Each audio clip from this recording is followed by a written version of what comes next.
पुतली र झिँगा भगवानको अगाडि पुगेछन् अनि झिँगाले भनेछ, भगवान यो पुतलीलाई मात्रै किन बत्तीको राजा मानिएको हो? मलाई पनि त बत्ती मनपर्छ, म चाहिँ किन राजा भइन? त्यसपछि भगवानले भनेछन्, तिमीहरू दुईजना रेस गर, जसले सुरुमा त्यो बत्ती छोएर आउँछ त्यसलाई नि म बत्तीको राजा बनाउँछु। त्यसपछि झिँगा र पुतली सँगै गएछन् अनि पुतली चाहिँ त्यहीँनिर आगोमा झोसिएर मरेछ अनि झिँगा चाहिँ फर्केर आएछ। झिँगा भगवानकोमा पुगेर पर्खिँदा गरेछ तर पुतली आउँदै आएन।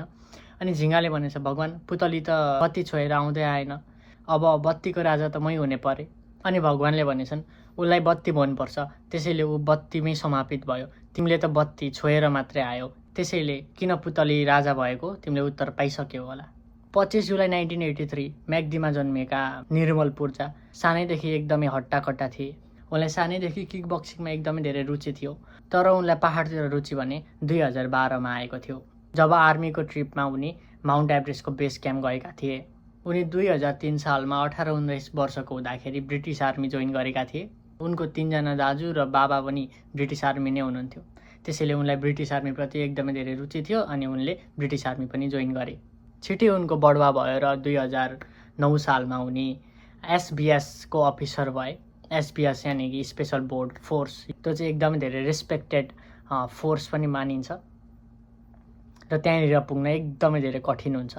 त्यही फोर्समा काम गर्दा गर्दै उनी 2012मा माउन्ट एभरेस्टको बेस क्याम्पमा ट्रिप आएका थिए आर्मीहरूसँग। त्यसपछि जब उनले पहाड देखे उनलाई पहाड एकदमै धेरै मन पर्यो र उनले आर्मीकै काम गर्दा गर्दै पनि धेरै पहाडहरू चढे, धेरै हिमालहरू चढे। त्यसपछि उनले एउटा निर्णय लिए कि अब आर्मीको काम छोडेर प्रोफेसनल माउन्टेनर बन्ने, प्रोफेसनल तरिकाले चाहिँ हिमाल चढ्ने। ब्रिटिस आर्मीको काम छोड्नुभन्दा अगाडि नै उनले माउन्ट एभरेस्ट चढिसकेका थिए।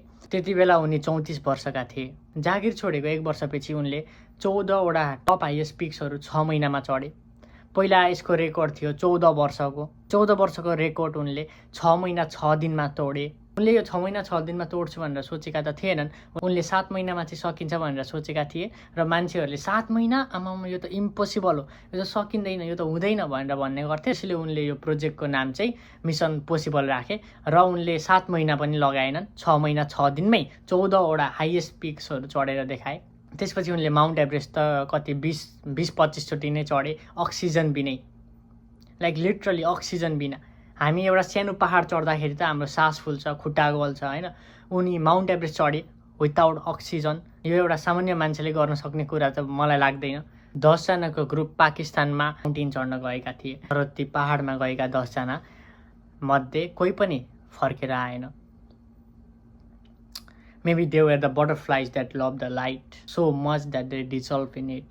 Giving up was not in the blood of Nirmal Purja, but still today, we are very sad to hear the news. A person with this much bravery dissolved in the mountain. हिजो खबर आएको थियो they were missing. त्यसपछि Pakistan police, त्यहाँको local फोर्सहरू तथा Nepal army पनि उनीहरूको उद्धार गर्न गएको थियो। तर आज यो खबरले पुरै नेपाली समाज, पुरै विश्वभर पहाड चढ्ने हाम्रा शेर्पा दाजुभाइ तथा माउन्ट एभरेस्ट हाम्रो देशमा छ भनेर गर्व गर्ने हामी सबैजना एकदमै धेरै दुखी छौँ। उहाँको फिजिकल फर्म हामी बिच नरहला, तर उहाँले जुन इन्सपिरेसन दिनुभएको छ, उहाँको जुन मोटिभेसन छ, उहाँको जुन भिडियोजहरू छ, उहाँको जुन बोली छ, त्यो हामी बिच सधैँभर रहनेछ। रेस्ट इन पिस निर्मल पूर्जा दाई, वी मिस यु। फर्केर आयो भने हिमालबाटै फर्केर आउँछ, फर्केन भने हिमालमै हराउँछ जस्तो नि हुन्छ मनमा। जब आफू आइसमाथि चाहिँ सिजान्दाखेरि तलमुनि आइस डुम डुम कोर्किँदाखेरि ओहो मेरो त दिन आइ क्या हो जस्तो नि लाग्छ। के सम्झिन्छ त्यो बेलामा? आमा सम्झिन्छु म त, साँच्ची नै हो।